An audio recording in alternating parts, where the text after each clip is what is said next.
have come to me in their droves to help them turn their lives around. It's a great honour and incredibly humbling that so many have seen fit to put their trust in me. As to how I dispense that help, I have a great belief in a plain-speaking directness calculated to get the message through to even the most unreceptive of listeners. I readily concede that from time to time I've gone over the top, when my emotions have got the better of me. I can be brutal, confrontational and pretty unforgiving, and I make no apologies for being curt or to the point. I've never been one to sugar the pill. If people aren't forced to confront the realities, the seeds are sown for problems to grow and worsen. The more people I meet through my job, the more I become convinced that this country, and far too many of its citizens, need one almighty kick up the backside. I call it as I see it. My name is Jeremy Kyle, and I'm only being honest. I'm not a qualified counsellor. I have no real personal experience of many of the addictions that keep a boot on the throat of so many. However, the evidence of my own eyes is such that I know my show has changed the lives of a good many people who might otherwise have been forgotten and abandoned. My primary role on the show is to identify a person's problem and frame it in order for them to see that they alone are responsible for sorting it out.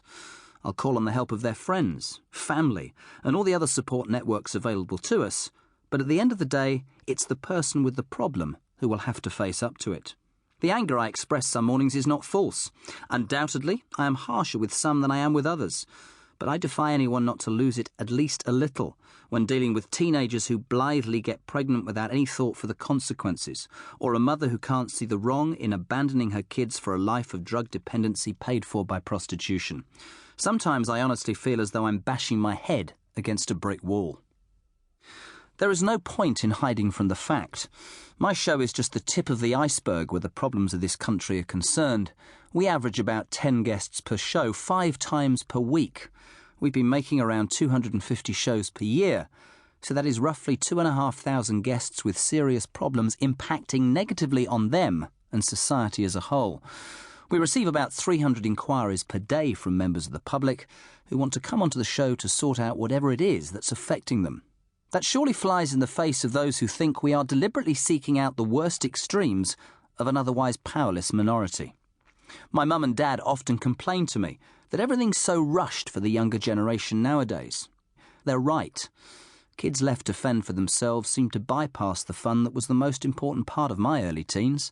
They roam the streets, and from too young an age are exposed to drugs, crime, and everything associated with a gang culture that has evolved to usurp the traditional family unit in many areas. There's a rush to get drunk, have sex, get pregnant, get married, get a council flat, all before society deems it legal. There's none of the courtship so prevalent in my parents' day, no time to take stock and learn about oneself, let alone the partner you're pledging to spend the rest of your life with. I suppose you could say that my mum and dad were the exception to their own rule. They've stood the test of time last year celebrating their golden wedding anniversary, but they did rush things a little at the start themselves. My mum was a clerk at Coots, the Royal Bank, don't you know, and my father swooped in to make her his not long after joining the firm. They met and were engaged within 6 weeks, so the Kyle family legend goes. That might seem rather to scupper my and their argument about slowing things down. Not a bit of it. They're still very happily married today, as 50 years ago they resolved to work through everything together. They weren't pretending or playing at love, like so many of the 7 times engaged teenagers I meet. They'd found what they thought was true love, and they started a journey they were determined to see through together, come what may. I think I've followed in my father's footsteps to a large degree. His marriage to my mother mirrors my own with Carla. My mother is the driving force of my parents' marriage, just as Carla is the rock on which mine is built.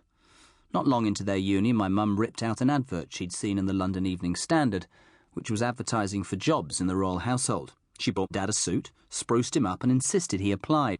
He got the job and finished there 41 years later as accountant and personal secretary to Her Majesty the Queen Mother.